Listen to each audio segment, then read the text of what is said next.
Dear students, आज का जो टॉपिक है वो फर्टिलाइजेशन और इम्प्लांटेशन से आगे का टॉपिक है। आपने उस दिन यानी कि इसके प्रीवियस वीडियो में आपने देखा, पूरा डिटेल देखा आपने फर्टिलाइजेशन के प्रोसेस को और इम्प्लांटेशन के प्रोसेस को। इम्प्लांटेशन से आगे की बात करेंगे आज। तो इम्प्लांटेशन से अगर आगे की बात करते हैं तो उस टॉपिक का जो नाम है वो है आपका एम्ब्रियोनिक डेवलपमेंट और pregnancy. Embryonic development and pregnancy, okay. तो उसी पे आज चलेंगे, एम्ब्रियोनिक डेवलपमेंट और प्रेगनेंसी पे चलेंगे आज के वीडियो में। एम्ब्रियोनिक डेवलपमेंट प्रेगनेंसी ये होगा पार्ट 1 वीडियो, और दूसरा वीडियो आज के लेक्चर में ही पॉसिबल है, क्योंकि अगर लंबा चला तो उसमें आपको 2 पार्ट होगा, ओके। तो जो 2 पार्ट होगी उसका दूसरा पार्ट होगा पार्चुरेशन एंड लैक्टेशन। तो सबसे पहले हम लोग देखते हैं, ठीक है, कि एम्ब्रियोनिक डेवलपमेंट और क्या प्रेगनेंसी, ओके। अब देखिए, उस दिन जब एम्ब्रियोनिक डेवलपमेंट तक की बात, उस दिन जब इम्प्लांटेशन तक की बात हो गई थी, इम्प्लांट हो गया था, तो आपने क्या देखा था? आपने ये देखा था कि जो ट्रोफोब्लास्टिक लेयर है, उस ट्रोफोब्लास्टिक लेयर में, ठीक है, फिंगर लाइक प्रोजेक्शन निकला था। और वो फिंगर लाइक प्रोजेक्शन क्या कहला रहा था? Chorionic villi. कोरियोनिक विलाई, ध्यान दीजिएगा, ठीक है। यानी after implantation finger like projection, ठीक है, appear on the trophoblast called chorionic villi। उस दिन भी हम लोग देखे थे कि ट्रोफोब्लास्टिक लेयर क्या हुआ था? Get attached with uterine endometrium wall, और इंडोमेट्रियम वॉल उसके ऊपर क्या हुआ? ग्रोथ करना स्टार्ट कर दिया था। किसके ऊपर? ट्रोफोब्लास्टिक लेयर के ऊपर। उसको दोनों तरफ से उसने ऑक्युपाई करना शुरू कर दिया था, दोनों तरफ से उसको मतलब पूरी तरह हिडन कर दिया था, ठीक है। तो उस दिन ये हमने देखा था कि यूटेराइन ग्रोथ भी हुआ था किसके ऊपर? ट्रोफोब्लास्टिक लेयर के ऊपर। यानी कि जो ब्लास्टोसिस्ट का अपर मोस्ट लेयर था, ट्रोफोब्लास्टिक लेयर, उसके ऊपर यूटेराइन ग्रोथ अच्छे से हो गया। अब क्या बता रहे, वो तो इम्प्लांटेशन था, 7th डे हुआ था, लेकिन अब उससे आगे चलते हैं, यानी वही ट्रोफोब्लास्टिक लेयर से क्या निकला? ठीक है, फिंगर लाइक प्रोजेक्शन निकला, ठीक है, जो क्या कहलाया? Chorionic villi. इस कोरियोनिक विलाई को कवर करके रखा हुआ है कौन? यूटेराइन टिश्यू और यूटेराइन ब्लड, यानी यूटेराइन ब्लड वेसल्स, ठीक है। यानी कि यूटेराइन ब्लड और यूटेराइन टिश्यू, मैटरनल ब्लड जिसको आप बोल सकते हो, मैटरनल ब्लड और यूटेराइन टिश्यू दोनों कवर करके रखा हुआ है। किसको? तो कहता है कोरियोनिक विलाई को। देखिए, जैसे फिंगर है, ये फिंगर, इसको हम लोग क्या बोलते हैं? इंटरडिजिटेशन। यही टर्म दिमाग में रखना है, इंटरडिजिटेशन, ये टर्म है इंटरडिजिटेशन। ये स्ट्रक्चर जो है इंटरडिजिटेशन, यही आपको दिमाग में रखना है, ठीक है। तो ये है कोरियोनिक विलाई, और ये जो है, ठीक है, ये क्या है? ये है मैटरनल टिश्यू। दोनों एक दूसरे में ऐसे आ जाते हैं, इंटरलॉकिंग सिस्टम बनाते हैं। ये जो इंटरलॉकिंग सिस्टम है, तो ये बीच का जो पार्ट है, कॉमन पार्ट, जो इसका भी है इसका भी है, इसी को हम लोग बोलते हैं प्लेसेंटा। क्या बोलते हैं? प्लेसेंटा। क्लियर है पॉइंट? ध्यान दीजिएगा। देखिए यहां, after implantation finger like projection appear on the trophoblast called chorionic villi, called chorionic villi। इसको हम लोग प्लेसेंटल विलाई भी बाद में बोलेंगे, लेकिन पहले कोरियोनिक विलाई। ये कोरियोनिक विलाई है। देखिए इधर फीटल मास, फीटल मास में क्या हुआ बताइए? ये फिंगर लाइक प्रोजेक्शन है, और इसको कवर किया कौन? यूटेराइन मास। ये देखिए, इसको पूरा का पूरा कवर कर लिया, ठीक है, इसको कवर कर लिया पूरा। तो कहते हैं ये दोनों के मिलने से जो कॉमन ये जो जगह है, इसी को हम लोग क्या बोलते हैं? इसको बोलते हैं प्लेसेंटा।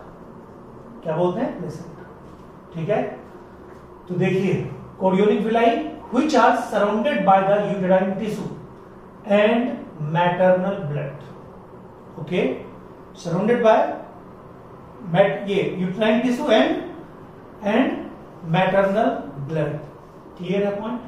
देखिए the chorionic villi and the uterine tissue become interdigitated, यही interdigitated with each other and jointly form a structural and functional unit between developing embryo, fetus and maternal body called placenta। यानी जो placenta है इसी दोनों के मिलने से बना है। क्या क्या? तो मैटरनल टिश्यू, मैटरनल ब्लड यानी यूटेराइन टिश्यू, मैटरनल ब्लड और कोरियोनिक विलाई आपस में मिल करके एक स्ट्रक्चर बना है, उनको हम लोग क्या बोलते हैं? प्लेसेंटा। ये प्लेसेंटा बन तो गया, कहते ये प्लेसेंटा से भी एक स्ट्रक्चर निकला हुआ रहता है जो डेवलपिंग फीटस को, एम्ब्रियो को डायरेक्ट जोड़े रखता है, डेवलपिंग फीटस को। That is called umbilical cord. अभी देखेंगे डायग्राम में, that is called umbilical cord. और ये मैं बता दूं, ये चैप्टर जो है, ये टॉपिक जो है, इसमें अधिकांश चीज को बताने के लिए आपको ट्रिक्स अभी बताएंगे। ऐसे इसमें इंफॉर्मेशन इतना ज्यादा है कि आपको याद नहीं होगा, तो हम लोग चलते हैं ट्रिक्स के खजाने में, और ट्रिक्स बहुत ज्यादा होगा, इसलिए उसको 2 बार 3 बार भी आपको हम बताएंगे। ठीक है, तो पहले तो ये जानिए कि जो इम्प्लांटेशन का प्रोसेस था उसमें क्या हुआ था? Trophoblast layer of blastocyst stage get attached with किसके साथ? तो अटैच्ड हो गया था इंडोमेट्रियम वॉल ऑफ यूटेरस के साथ। ओके, तो इंडोमेट्रियम वॉल ऑफ यूटेरस के साथ जाके अटैच हो गया था ट्रोफोब्लास्टिक लेयर, ब्लास्टुला स्टेज का, उसको हमने इम्प्लांटेशन बोल दिया था, जो कि 7th डे हुआ था। उसके बाद क्या हुआ? कहता है कि उस ट्रोफोब्लास्टिक लेयर से, ठीक है, उस फीटल मास से फिंगर लाइक प्रोजेक्शन निकला, जिसको हमने क्या बोला? उसको बोला कोरियोनिक विलाई। क्या बोला? Chorionic villi. उसको बोला हमने कोरियोनिक विलाई। क्लियर है पॉइंट? उस कोरियोनिक विलाई से इंटरडिजिटेड हो गया कौन? तो कहता है यूटेराइन मास, यूटेराइन टिश्यू, ठीक है, मैटरनल ब्लड। और ये जो कॉमन एक स्ट्रक्चर बना, that is called placenta. That is called placenta. तो यहां तक जो आपको लिखा हुआ वो यही चीज लिखा हुआ है। बोलिए कोई दिक्कत है? अब देखिए प्लेसेंटा क्या करता है, प्लेसेंटा का फंक्शन क्या है, प्लेसेंटा का नेचर क्या है, सब अभी आपको बताएंगे। प्लेसेंटा करता क्या है सो देखिए आप। कहता है ये प्लेसेंटा जो होता है ना, ये फीटस को, ये डेवलपिंग एम्ब्रियो को ऑक्सीजन देता है, न्यूट्रिएंट्स देता है। बताइए आपके बॉडी में अगर रिस्पिरेशन के दौरान ऑक्सीजन जाता है तो निकलता क्या है? CO2। आपके बॉडी में अगर न्यूट्रिएंट्स जाता है, ठीक है, तो फिर न्यूट्रिएंट्स का यूज होके निकलता क्या है? Excretory product. तो प्लेसेंटा, ठीक है, क्या बोलेंगे? Placenta provide oxygen to the developing embryo, placenta provide nutrients to the developing embryo, and placenta is also the pathway or medium from which CO2 is released from the embryonic body, from the embryo body, from the fetal body, and also excretory product is also, ठीक है, excreted, ठीक है, from placenta, ठीक है, ये from the body of embryo through placenta। तो बताइए oxygen का देना, न्यूट्रिएंट्स का देना, और वहां से किसको निकालना? CO2 का निकालना और न्यूट्रिएंट्स का निकालना। ये तो 4 मेन फंक्शन हो गया, ठीक है। उसके अलावा क्या क्या करता है ध्यान दीजिएगा यहाँ पे, ये देखिए प्लेसेंटा, ठीक है, supply oxygen, nutrients to the embryo, ठीक है, to the embryo, okay, or removal of CO2 or excretory product from the placenta, ये from the embryo, okay, embryo से removal of CO2 करेगा, excretory product को भी remove करेगा, फिर कहता है act as endocrine pathway, ये इंडोक्राइन पाथवे के रूप में काम करता है। अब यहाँ पे सुनिए, आराम से सुनिए, इसमें दिमाग मतलब ज्यादा लगा रहा है, यहाँ से क्वेश्चन आएगा, और यहाँ पे जहां जहां से क्वेश्चन आएगा नीट में, वहां पे मैंने आपको वहां पे लिख दिया है कि यहाँ से क्वेश्चन 1, यहाँ से क्वेश्चन 2, यहाँ से क्वेश्चन 3, 4, 5। तो क्वेश्चन का खजाना है ये चैप्टर। कोई भी एक्सपर्ट आपको यही कहेगा कि सबसे ज्यादा क्वेश्चन रिप्रोडक्टिव सिस्टम से बनता है। Clear point? कम से कम 5 से 6 क्वेश्चन आपको ह्यूमन रिप्रोडक्टिव सिस्टम और रिप्रोडक्टिव हेल्थ से बनता है। 6 क्वेश्चन की गारंटी आप ले लीजिए नेट में, ठीक है? तो 2 क्वेश्चन इस टॉपिक से जरूर आता है, जिस टॉपिक का नाम है एम्ब्रियोनिक डेवलपमेंट, जिस टॉपिक का नाम है प्रेगनेंसी, जिस टॉपिक का नाम है, ठीक है, पार्चुरेशन, जिसका नाम है लैक्टेशन। तो ये आज का जो वीडियो है वो बहुत ही इंपॉर्टेंट है, इसको 2 बार सुनिए, इसको समझिए फैक्ट को, इसमें जितने ट्रिक्स इस वीडियो में बताया गया उस ट्रिक्स को फॉलो कीजिए। तो देखिए, चलते हैं इंडोक्राइन सिस्टम क्यों बोलते हैं प्लेसेंटा को। प्लेसेंटा मोस्ट टेम्पोररी, ठीक है, developing, most temporary developing endocrine gland है फीमेल बॉडी का। क्लियर है? ये मात्र 9 महीने तक एग्जिस्ट करता है, 9 मंथ तक एग्जिस्ट करता है ये, ओके, जब तक प्रेगनेंसी रहती है तब तक। कहता है ये क्या क्या निकालता है, ध्यान दीजिएगा। 2 हार्मोन पहले से आप परिचित हैं। ओवरी 2 हार्मोन को निकालता है, ये मेंस्ट्रुएशन साइकिल में आपको परिचय हो चुका है। एक क्या था? एक था, 2 हार्मोन के बारे में पहले से आपको परिचय है। एक था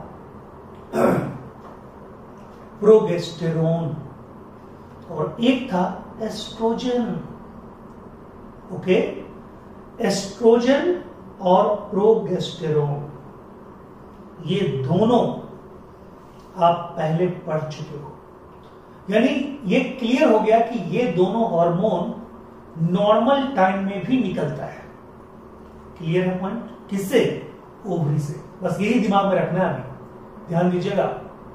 लेकिन अब देखिए क्या है, ह्यूमन प्लेसेंटा इन दोनों को तो निकालता ही है। ओवरी के इन दोनों हार्मोन को ये भी निकालता है, ह्यूमन प्लेसेंटा भी निकालता है, लेकिन अलग क्या करता है, ये अलग से 3 हार्मोन को और निकालता है। उस तीनों हार्मोन का नाम क्या है? पहला है HCG, ह्यूमन कोरियोनिक गोनेडोट्रोपिन, इसको सिंबलाइज करते हैं small h capital C capital G, human chorionic gonadotropin. दूसरा HPL, human placental lactogen. Clear हो गया? दूसरा क्या? Human placental lactogen. और तीसरा रिलैक्सीन। तीसरा क्या? रिलैक्सीन। याद रखिएगा, तीसरा क्या बोल रहे हैं? रिलैक्सीन। तो याद रखिए ये रिलैक्सीन, ठीक है, ये ह्यूमन प्लेसेंटल लैक्टोजन और ह्यूमन कोरियोनिक गोनेडोट्रोपिन, ये तीनों तभी निकलेगा जब प्रेगनेंसी होगी। जब क्या होगी? प्रेगनेंसी होगी। तो याद रखिएगा, ठीक है। जब ह्यूमन में यानी ह्यूमन फीमेल में क्या होगी? प्रेगनेंसी होगी। तो प्रेगनेंसी से याद रखिएगा प्लेसेंटल लैक्टोजन, ह्यूमन से याद रखिएगा ह्यूमन कोरियोनिक गोनेडोट्रोपिन।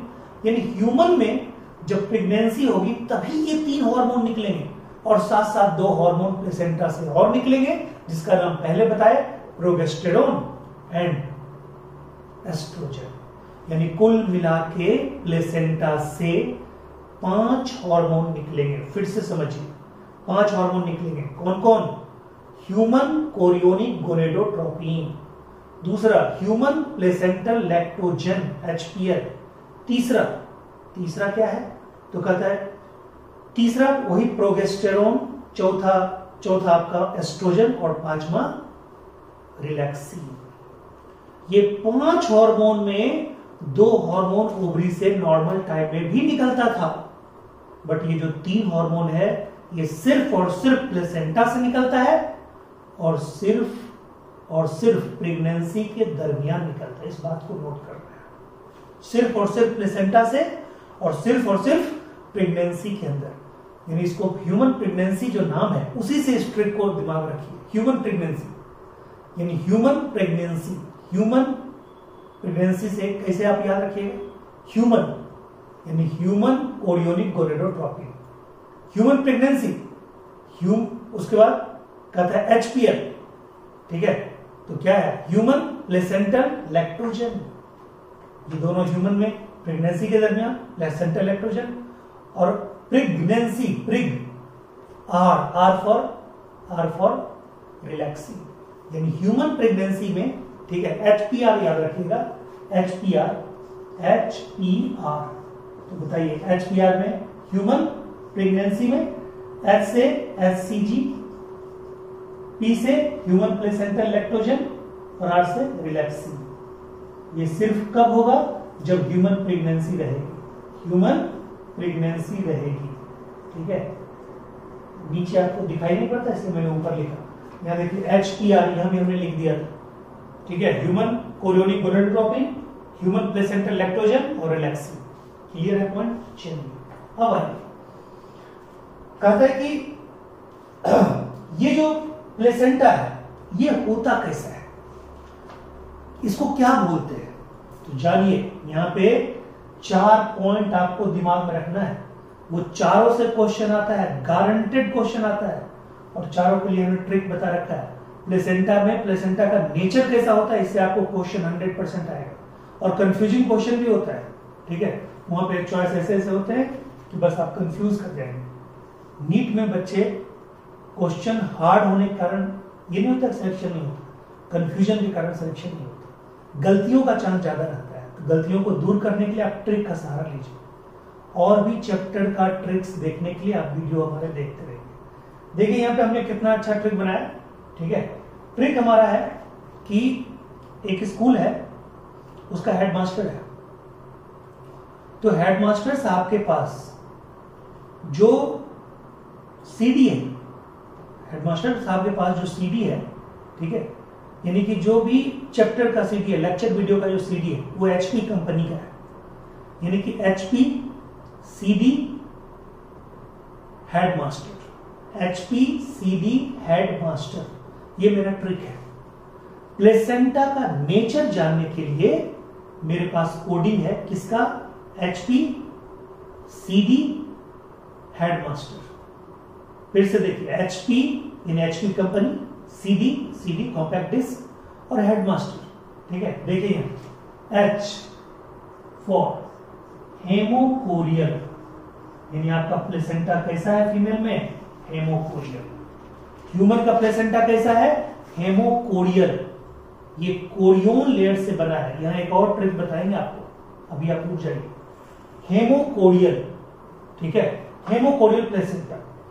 दूसरा, ठीक है, देखिए ये सब ये यहां पे लाइए इसको, सॉरी यहां तो आप लिख दीजिए human placenta, normal human placenta, ये हमने लिख दिया, सॉरी ह्यूमन प्लेसेंटा। अब ये देखिए यहां पे लिखिए कोरियोनिक प्लेसेंटा, इसको बोलते हैं chorionic placenta, chorionic placenta.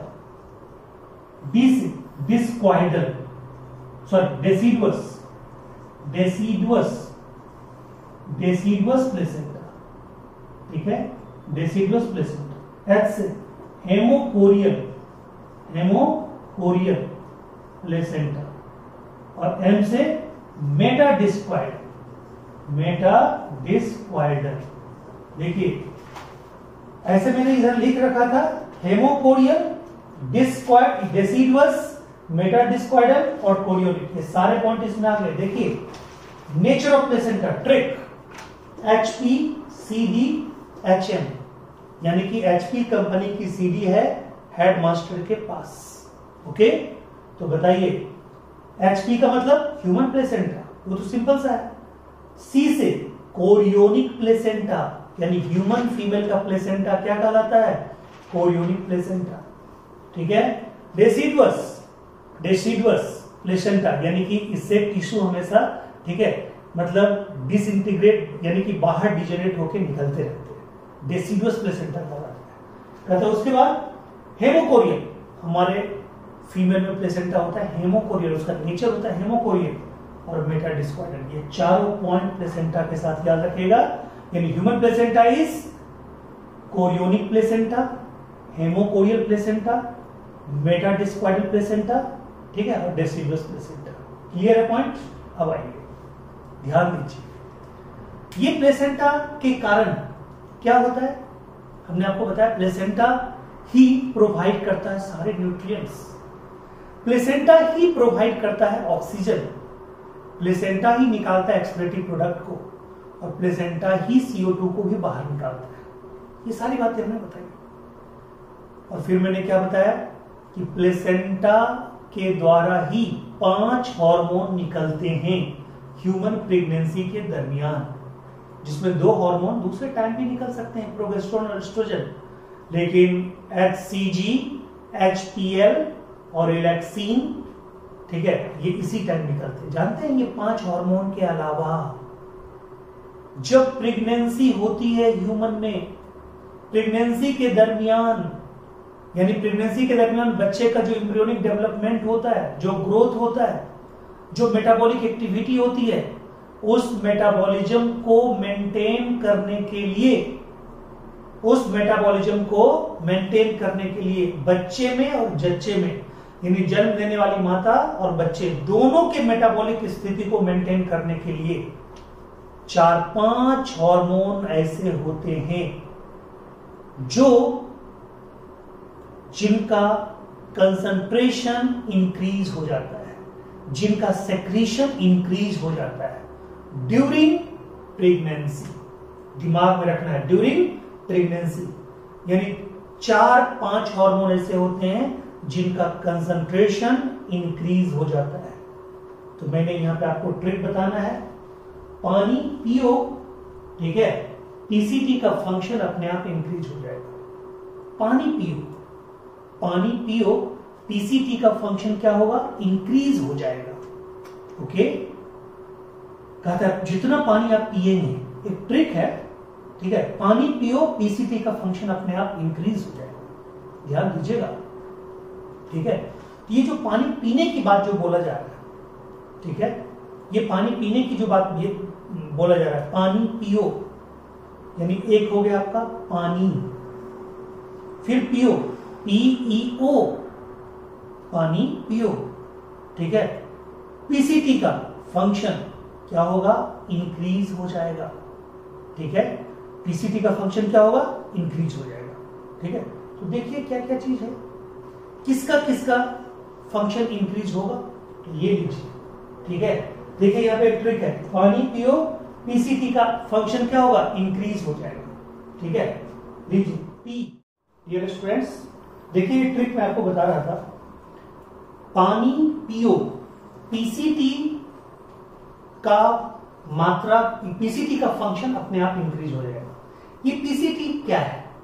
Proximal convoluted tubule, वहीं से मैंने ट्रिक बनाया। प्रॉक्सिमल कन्वोल्यूटेड ट्यूब्यूल किसका? नेफ्रॉन का। तो अगर आप पानी पिएंगे तो आपको पता ही है 80% वाटर का एब्जॉर्प्शन कहां होता है? पीसीटी में।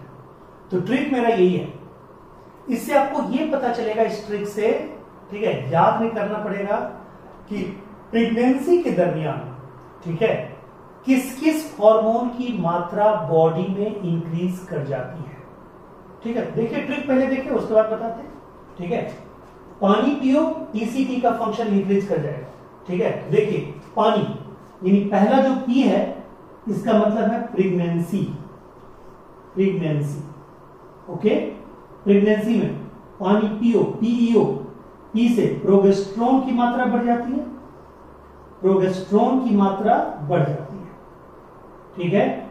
उसके बाद ई से कहता है एस्ट्रोजन की मात्रा बढ़ जाती है, एस्ट्रोजन की मात्रा बढ़ जाती है।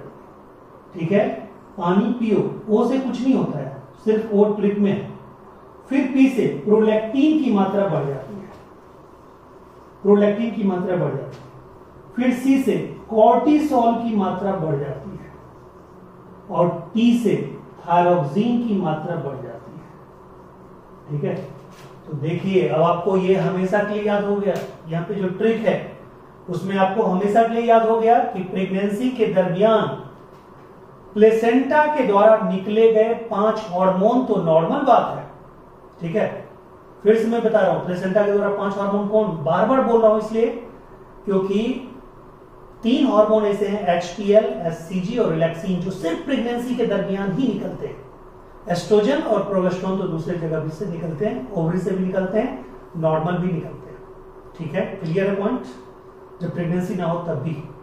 अब देखिए कहता है फिर प्रेगनेंसी के दरमियान क्या बोले कि 5 ऐसे हार्मोन हैं जिनकी मात्रा, जिनकी सेक्रीशन अपने आप बढ़ जाती है। अपने आप क्यों बढ़ती है, किसके लिए बढ़ती है?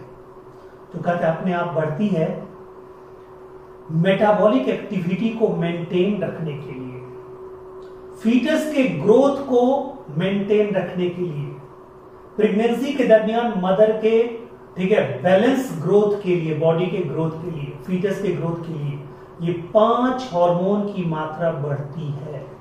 क्या क्या?